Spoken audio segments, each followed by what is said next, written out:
that's familiar with the report, I want to say our own report, you in fact passed the ball along, and further investigations have been going more and more deeply into it.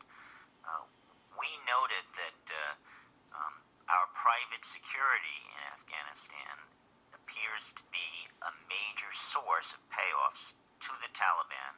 Our report has the first official statement that it's the second largest source of money for the Taliban. After drugs. After drugs, that's right.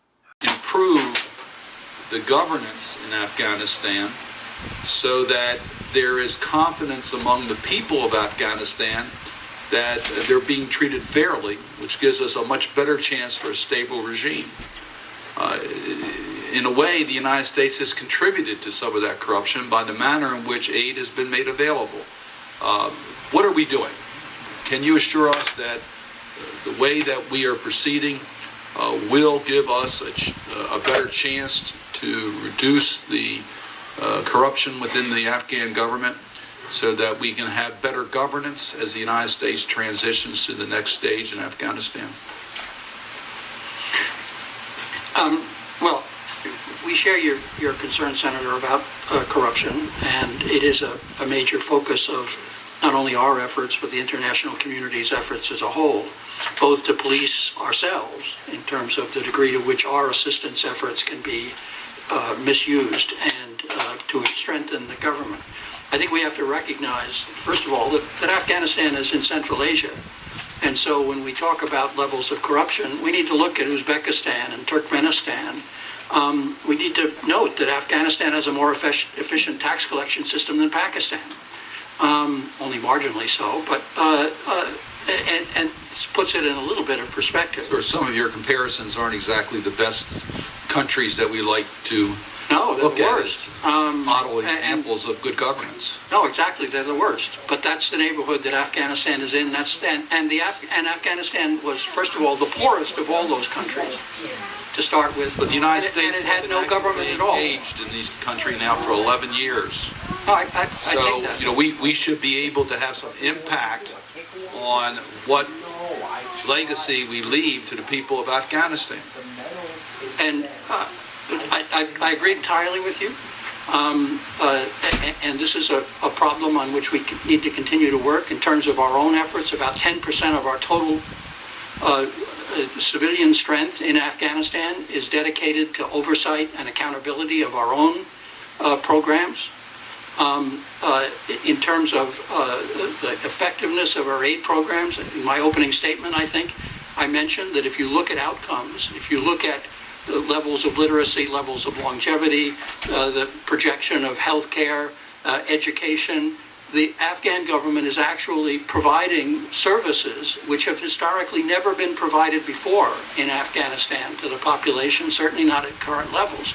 So despite the corruption, despite having had no government at all 10 years ago when I last held this position, or 12 years ago rather, when I last held this position, you have a government that's performing by regional standards not very badly, and by standards compared to other conflict and post-conflict societies, among the best in terms of actually delivering services and producing outcomes that improve the lives of the population.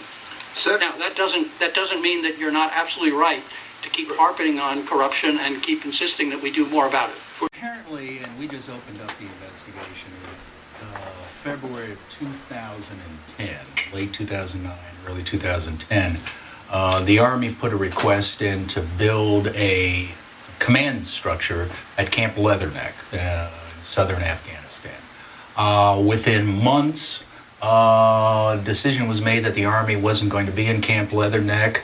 The Marines were going to be there. The Marine general took a look at the plans, said, I don't want it, I don't need it, I won't use it, stop it. So he said that in May.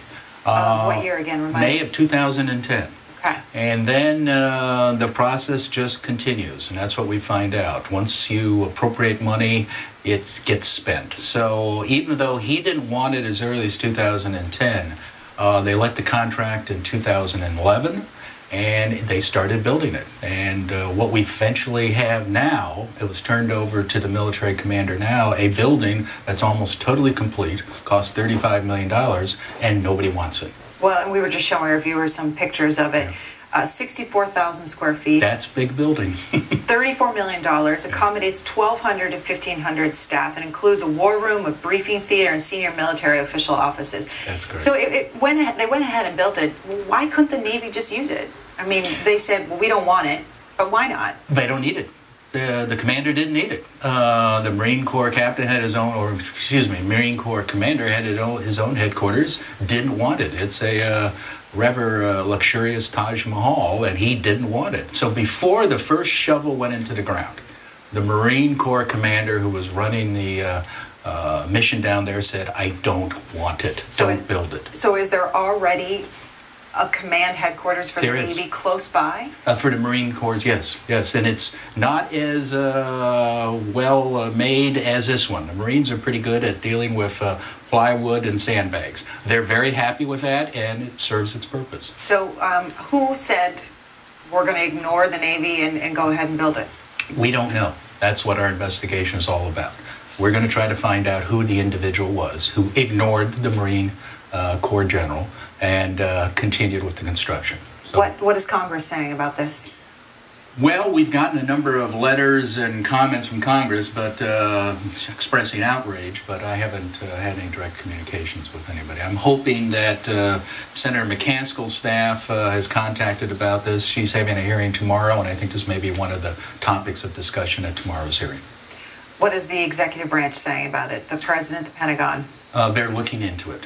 And we haven't spoken to the White House, but we've spoken to the Pentagon, and they're still investigating it. And they're doing their own separate investigation? They're doing their own separate investigation, but we're going to do ours and make certain that we get to the bottom of this. When will you be putting out your findings?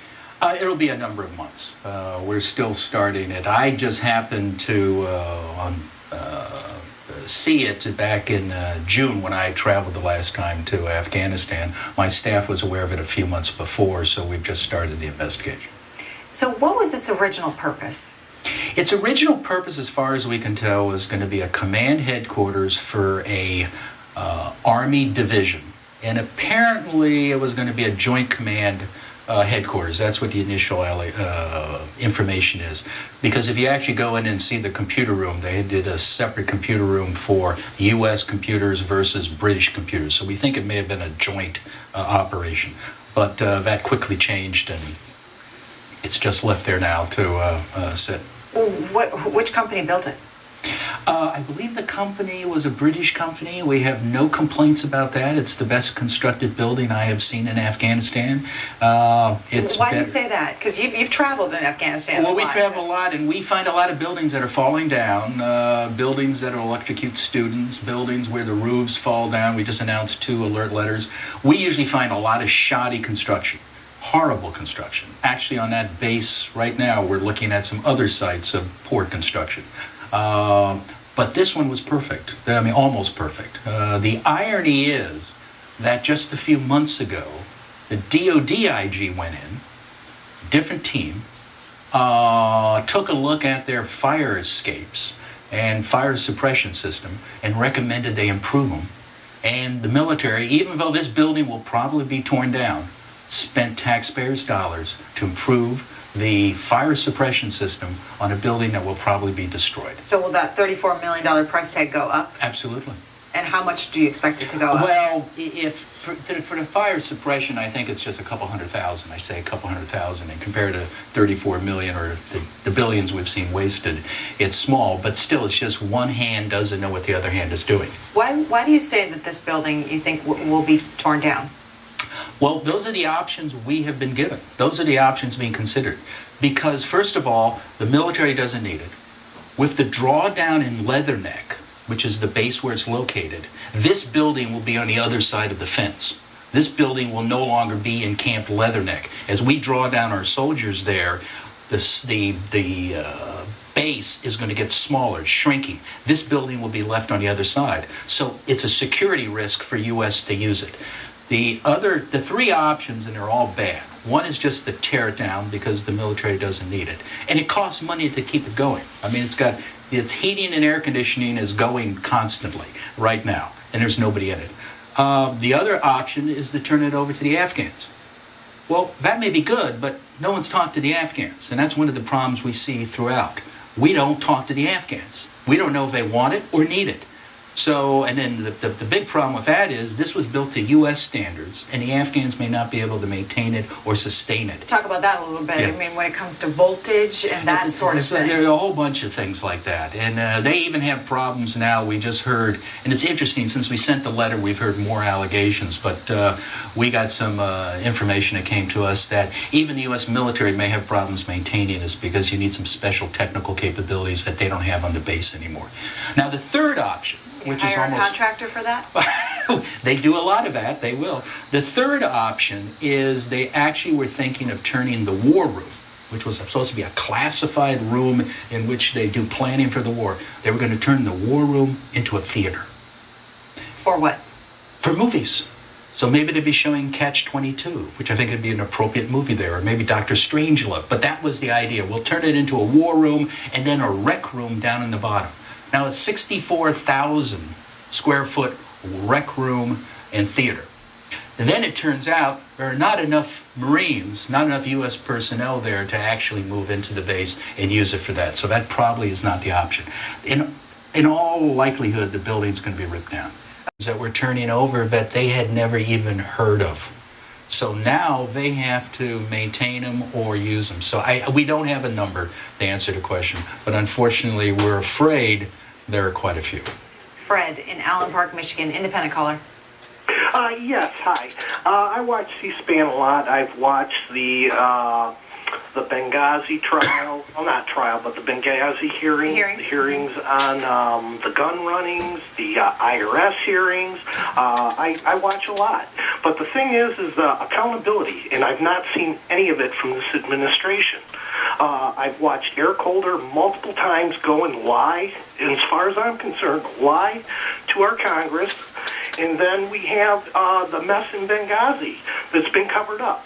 Why should we expect in Afghanistan that people are going to be held responsible when we have the IRS scandal, people pleading the Fifth Amendment? This administration has not held anyone responsible for anything, and I want to know how the public can have confidence that, people are going to be held accountable. Okay, Fred. John Sopko. Well, the president appointed me. And I think if you look at my track record for the last year that I've been on the job, we're holding people accountable. Whether they're in the embassy, they're contractors, civilians, military. So I can't speak for any other incident. I'm not responsible for that. But we've had the full support and backing of the White House, and we are going to hold people accountable. And we are going to indict, and we have indicted, we will indict people who steal from us no matter where you're hiding. And actually this week, I hope we're going to announce something which is going to be very significant about us having identified and seized millions of dollars in Afghanistan. And that's going to be made public this week, I hope. And that will show that we take this seriously. Can you tell us a little bit more about it? Not really, because it's under seal and I don't want to go to jail. But I can tell you we identified some individuals who had stolen money from the United States government. We identified where their bank accounts were, and we went and seized them. We put a seizure order, and we are the first U.S. government agency to do that in Afghanistan. And hopefully it'll be unsealed this week.